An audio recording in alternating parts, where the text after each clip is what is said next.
rise to raise a matter of national importance. On the 29th of July, in the sub-counties of Sop and Sere, rain destroyed property, homes, schools, and crops.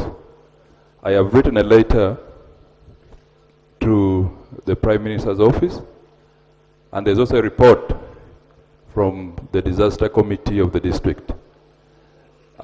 As we speak now, Right Honorable Speaker, our people are sleeping under trees. Children are not going to class because the roof were all blown out.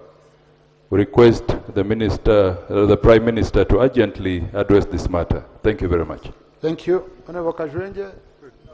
Good.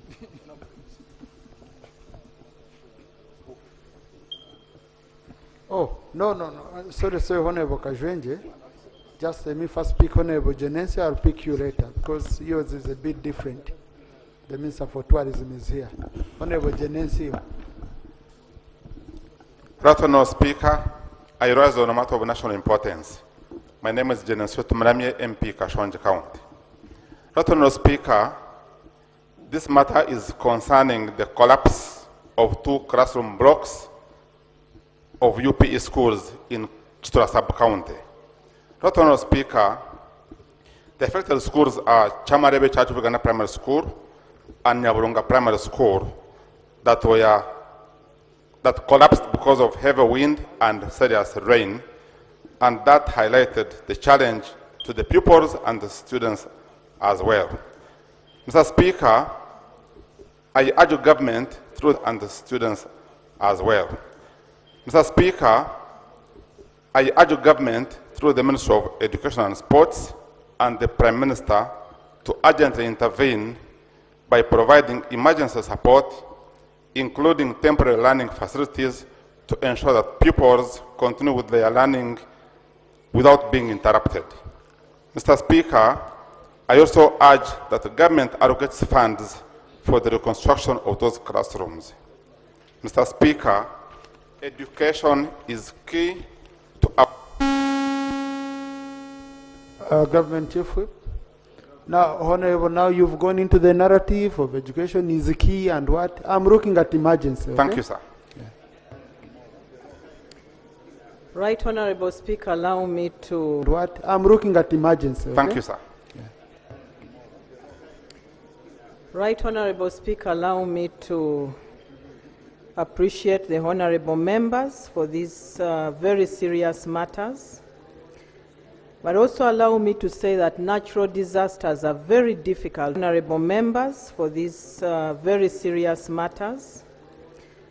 But also allow me to say that natural disasters are very difficult to predict and have permanent solutions to. I commit to remind the Right Honorable Prime Minister and the Minister for Disaster about these issues and then get back to the honorable members, including the issue of the 2 classrooms, to the Minister for Education. I thank you. Thank you. Now, for the new... Including the issue of the 2 classrooms, to the Minister for Education. I thank you. Thank you. Now, for the new colleagues, matters of that nature, emergency, disaster, and all that, especially disaster. The procedure is that the District Disaster Committee, which is chaired, I think, by the COW, yes, should visit the locusts, make an assessment of the damage, and submit to, by the COW, yes, should visit the locusts, make an assessment of the damage, and submit to the Prime Minister's office. Then, now, they should be giving you a copy so that you follow up as a member. Usually when you're coming here, aren't you to be saying that the District Disaster Committee submitted, but the Prime Minister has not taken any action. People are still suffering, okay? So I just felt I should guide the new MPs, not coming here directly, but going through that procedure. Honorable Kajwenje, procedure, Honorable Enos. Thank you, Right Honourable Speaker. The rains have started. I'm very sure most of us are going to be coming with these emergencies. Wouldn't it be procedurally right, through you, Right Honourable Speaker, for the Prime Minister to give us a statement on how ready she is to support us when these emergencies start? Because I'm very sure August, September, we are going to be coming here asking for the same, but with no action. Last rain, the last season, we had similar challenges, and the Prime Minister never supported us. The claims are still there. So I want the Prime Minister's office to come up with a proper report on how ready they are to support us, or how prepared they are during this coming season. Thank you so much, Right Honourable Speaker. Is that still a procedure matter? When you want the Prime Minister to bring a report and... yeah, but that's a critical point, because, Right Honourable, I think last year, with the previous Parliament, 11th Parliament, we were asking for an update to the country on the preparedness for the emergencies, usually from two critical entities. One, Office of the Prime Minister. How are you ready to handle emergencies? So that members know that if I come to the Prime Minister's office, they will intervene if our people right. Two, roads. And that's why, on this statement for roads, I think we shall also look at the preparedness, because, colleagues, your new MPs, the points you are using, okay, the grounds you used to hit on your colleagues whom you defeated, now you're going to face the same. Roads are going to be slippery, to be impassable, and people are going to be coming to you. So the minister will need to tell us how ready he will be to do that. So, Right Honourable Leader of Government Business, I don't know if you can commit to prepare a statement in that regard, focusing on preparedness of your ministry, of the Office of the Prime Minister, to handle emergencies, since we are going into the rainy season. Would give you space any time on the order paper if you have the statement.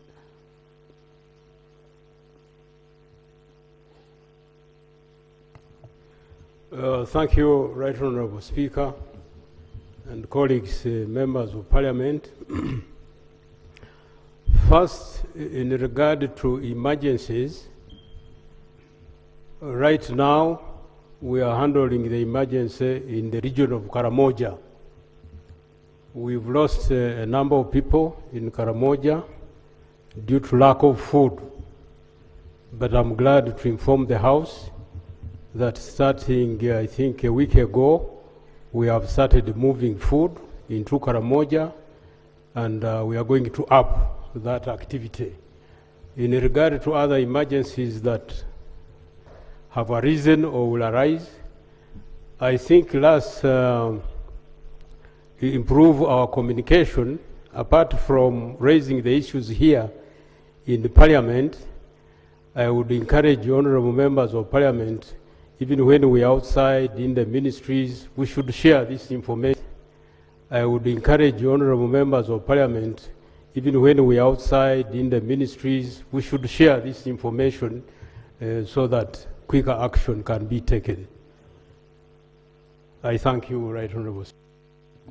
Thank you. Honourable Kajwenje.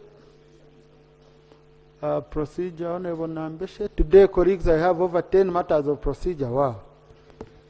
Thank you, Right Honourable Speaker. On matters disaster. Today, colleagues, I have over 10 matters of procedure. Wow. Thank you, Right Honourable Speaker. On matters disaster, we have the dictates of the Constitution, Article 249, Mr. Speaker, that requires government to constitute a commission on disaster preparedness and management. But this is a government 40 years down the road has failed to enforce this, to implement this constitutional requirement. Mr. Speaker, is it procedurally proper for a government that is preaching no sleep to sleep on the job?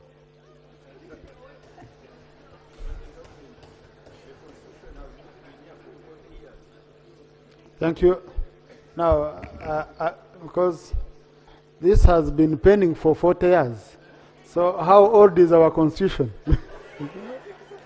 Because this has been pending for 40 years, So how old is our constitution? Okay. So now, is it also right for you to sleep on a job of revising properly and know when the constitution was enacted? But Honorable Nambeshi is raising a very critical matter. This is one of the issues you should capture in your statement. How far? Because we've been raising it year after year, and it's for the good of this country. And to help the minister, I know you and the Minister of Finance, you will need to caucus on it, okay? You will need caucus on it when you're preparing. You really need to caucus on this issue. Honorable Kajwenje. Thank you, Right Honorable Speaker.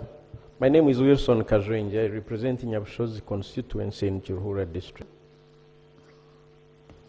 Thank you, Right Honorable Speaker. My name is Wilson Kajwenje. I represent Nyabushozi constituency in Chirhura district. I am here to raise a matter of national concern, national importance, and this concerns destruction of crop, water centers, killing of people, all caused by wild animals from Lake Mburo National Park. For the record, my constituency hosts Lake Mburo National Park, and 5 out of 12 sub-counties share direct borders with the national park. But this time around, Right Honorable Speaker, we have had a catastrophe. Wild animals have descended on people's crop and destroyed them completely. Communal water centers and individual dams have all been destroyed. And these are people who have been food secure for some time. And because of this, they have now been rendered food insecure and they are destitute, hence the outrage. So, Right Honorable Speaker, these sub-counties of Kanyarieru, Sanga, Rwabarata, Sanga Town Council, Akayanja, and Nyakashashara. I have my prayers to make, Right Honorable Speaker. Prayer number 1, my people are in need of relief, first and foremost, in form of food and planting materials. As I said before, these are people who previously did not require any food relief, but all their crops have been destroyed completely. 2, they have sent me to ask government to fence Lake Mburo National Park with electric fence, or in the immediate, at least do trenching, but stop wild animals from destroying their crops. Prayer number 3, compensation to the affected communities.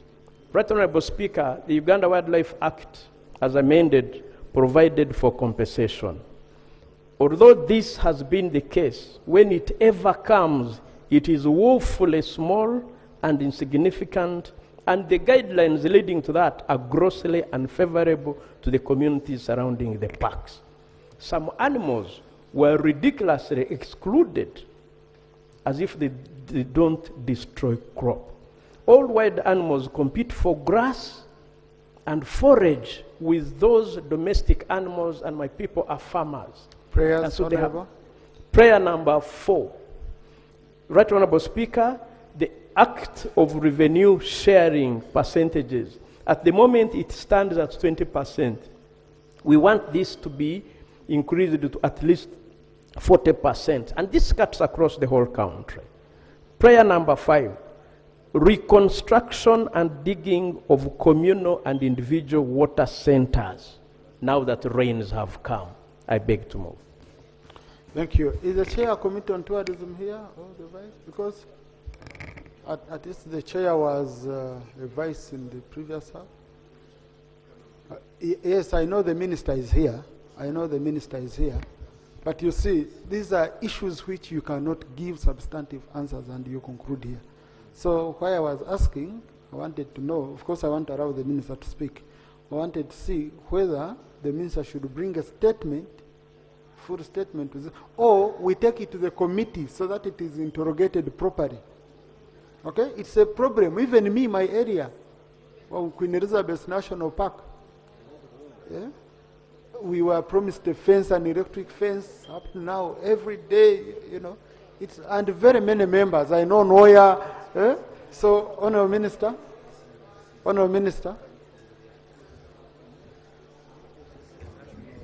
Thank you very much, Right Honourable Speaker. I would like to thank Honourable Kajwenge for bringing up this issue. As we are all aware, this is the most common issue regarding human-wildlife conflict. As a ministry, we are doing all we can in our power to ensure that all national parks are fenced off. But this is a very expensive venture. We are doing it step by step. And Right Honourable Speaker, just to inform you, we have a budget to work on the fence from Rukunjiri to Mitoma. Already materials are available and work has started, actually since last week. For Lake Mburo National Park, UA already has requested government for a budget to do the fencing. So we've not yet gotten that money, but it has already been planned, and we are going to work as much as possible to ensure that we find resources to fence off the park. And also regarding compensation, we are guided by the Uganda Wildlife Compensation Regulations of 2022, which are undergoing amendment, but UA also follows procedures to determine how much is compensated, because there's always too much compensation to do. So I would like to request, through you, Right Honourable Speaker, that I engage UA to come up with a substantive response for my honourable colleague, detailing the entire plan when it comes to fencing off Lake Mburo National Park. Thank you. Now, Honourable Minister, this is an issue that touches very many colleagues here. Very many, okay? So I'm going to refer the matter to the committee. Now, Honourable Minister, this is an issue that touches very many colleagues here. Very many, okay? So I'm going to refer the matter to the committee on tourism, so that you come with your technical people. We don't put you to task alone. You come with your technical people, and we look into it deeply, and then the committee reports here within 45 days. Then we can debate. But when the committee has exhaustively, especially looking at like the regulations to do with compensation, increasing the percentage for compensation and all that, these are things you need to go and you hand at committee level. So committee handle, and within 45 days report back. Honourable Emmanuel Obia. Next item. Colleagues, I have guided the clerk. I want first sort item number 5 and number 6. Then we come back to item 3. Item 5 on the order paper. Motion for reconsideration of the Income Tax Amendment Bill 2026 as returned by the Excise the President in accordance with Article 91(3)(b) of the Constitution and Rule 145 of the Rules of Procedure. Honourable Minister for Finance.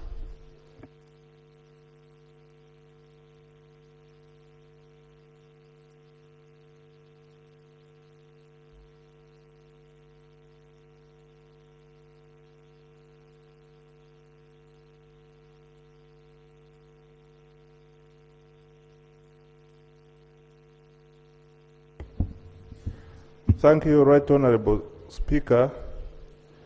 Mr. Speaker, pursuant to Article 91(3)(b) of the Constitution of the Republic of Uganda and Rule 149 of our Rules of Procedure, I beg to move a motion for reconsideration of the Income Tax Amendment Bill 2026 as returned by His Excellency the President. I beg to move. Is the motion seconded? Motion seconded.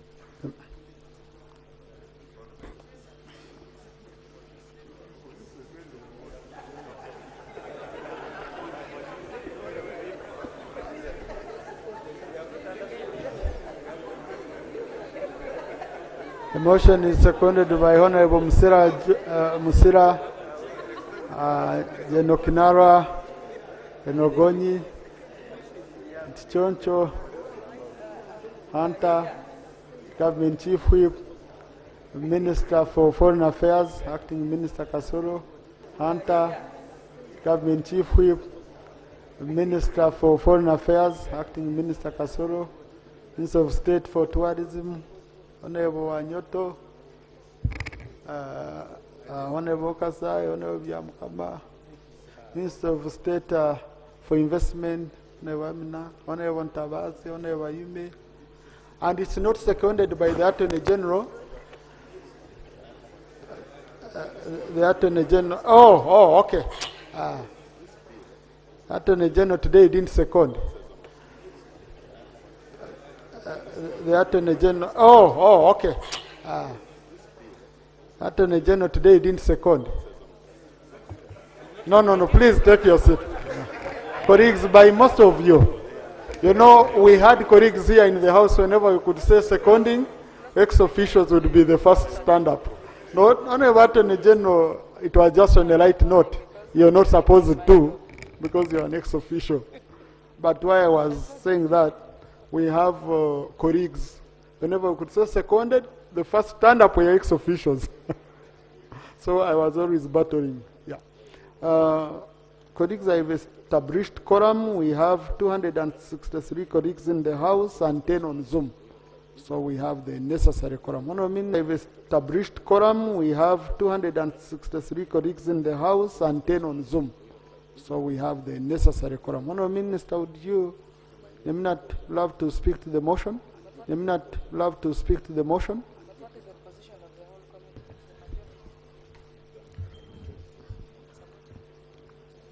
Mr. Speaker, sir, His Excellency the President returned Clause 11 of the Income Tax Amendment Bill 2026, observing that the exemption for land-based casinos creates unnecessary opportunities for tax avoidance and revenue leakages. It establishes different tax treatment for substantially similar gaming activities based solely on the platform through which they are conducted. A player participating in gaming activities based solely on the platform through which they are conducted. A player participating in an online casino would pay withholding tax on winnings, while another participating in an identical game conducted within licensed premises would pay no tax. Such differential treatment lacks any objective policy justification because both drive income from the same economic activity. Lacks any objective policy justification because both drive income from the same economic activity. The different tax treatment for the same activity would inevitably encourage taxpayers to structure gaming activities through for the same activity would inevitably encourage taxpayers to structure gaming activities through exempt entities simply to obtain a tax advantage, thereby undermining neutrality, fairness, and the integrity of the tax system. Right Honorable Speaker, the Ministry supports His Excellency the President's position to remove this exemption in order to close the aforementioned gaps while maintaining a fair tax framework. Mr. Speaker, following your announcement about the receipt of the letter by His Excellency the President, this matter was referred to the Committee on Finance, Planning and Economic Development. I appeared before the committee to support the President's position, and the committee has made a report. It is now ready to report back. Mr. Speaker, I beg to submit my justification, and further justification will come through the committee report. I move, Right Honorable Speaker. Thank you, Minister for Finance. Chair, Committee on Finance, present the committee report.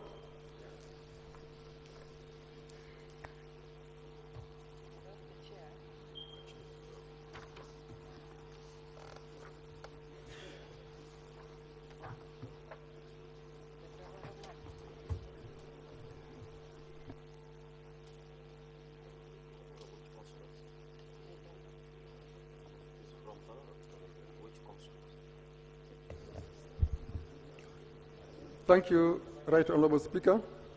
Right Honorable Speaker and honorable colleagues, I stand before you here to present the committee report on the reconsideration of the Income Tax Amendment Bill in the year of our Lord 2026 as returned by His Excellency the President, dated July 2026. Before I proceed, Right Honorable Speaker, I wish to lay on table a copy of the original report. I beg to lay. Right Honorable Speaker, I wish to lay on table minutes duly signed on the consideration of the Income Tax Amendment Bill. I beg to lay.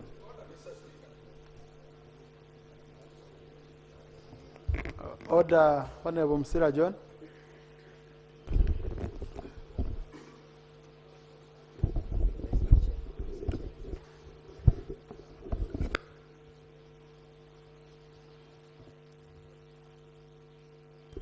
Thank you, Mr. Speaker.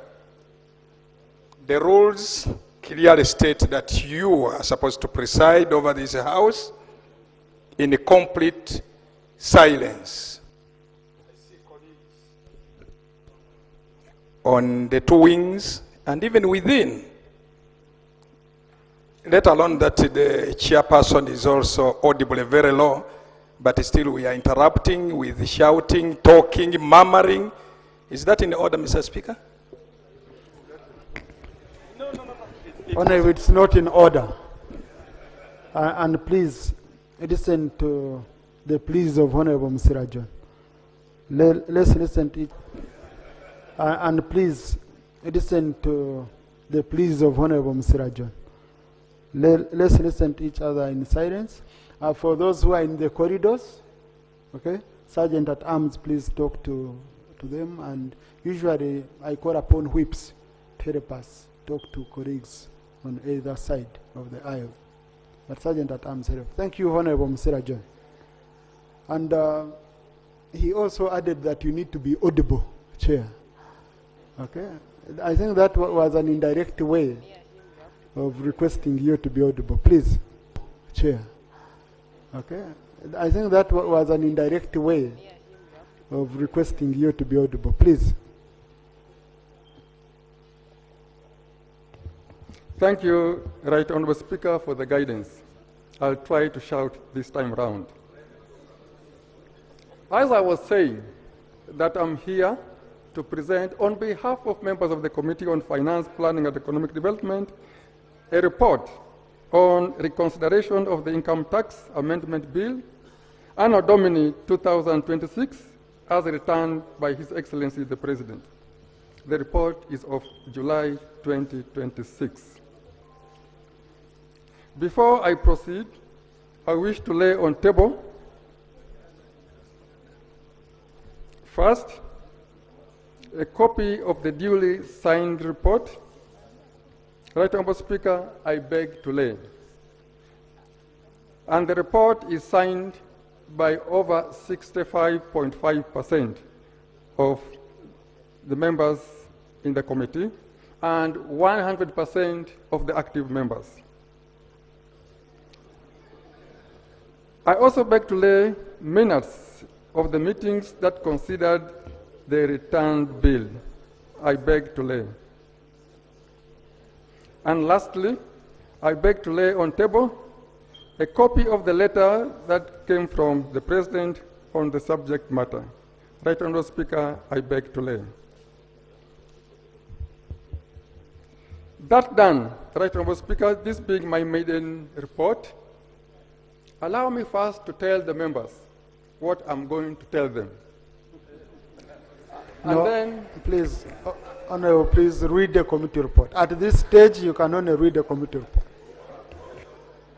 most obliged.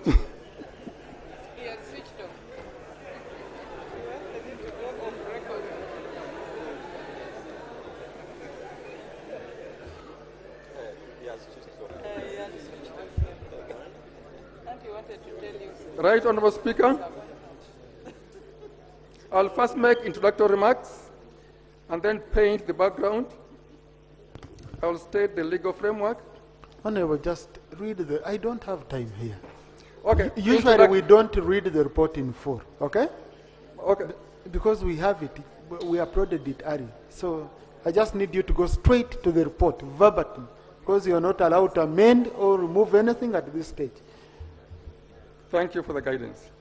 On introduction, during the 9th sitting of the first meeting of the first session of the 12th Parliament, held on Tuesday, the 14th of July, the year 2026, the Speaker read a letter from His Excellency the President of the Republic of Uganda, recommitting Clause 11 of the Income Tax Amendment Bill, the year 2026, to Parliament. Consequently, the Speaker, in accordance with Rule 149 of the Rules of Procedure of Parliament, referred the letter to the Committee on Finance, Planning and Economic Development for expeditious consideration and report back to the House. Background. In April 2026, Parliament considered and passed the Income Tax Amendment Bill 2026. The bill made provision to amend the Income Tax Act to, among others, provide for withholding tax on winnings under gaming and betting as provided for in Section 131. Define what amounts to winnings and exempt winnings paid by a person licensed to undertake a national lottery under the Lotteries and Gaming Act from withholding tax. In its wisdom, Parliament proposed additional amendments to Section 131, further exempting winnings derived from land-based casinos licensed under Lotteries and Gaming Act from withholding tax. The amendment was adopted by the House and subsequently became part of the approved bill that was sent to the President for assent. The President objected to the additional amendment by the House to exempt winnings derived from land-based casinos from withholding tax. He argued that the exemption creates unnecessary opportunities for tax avoidance and revenue leakage since it establishes different tax treatment for substantially similar gaming activities based solely on the platform through which they are conducted. Pursuant to Article 91, 3B and C of the Constitution, through which they are B and C of the Constitution, the President recommended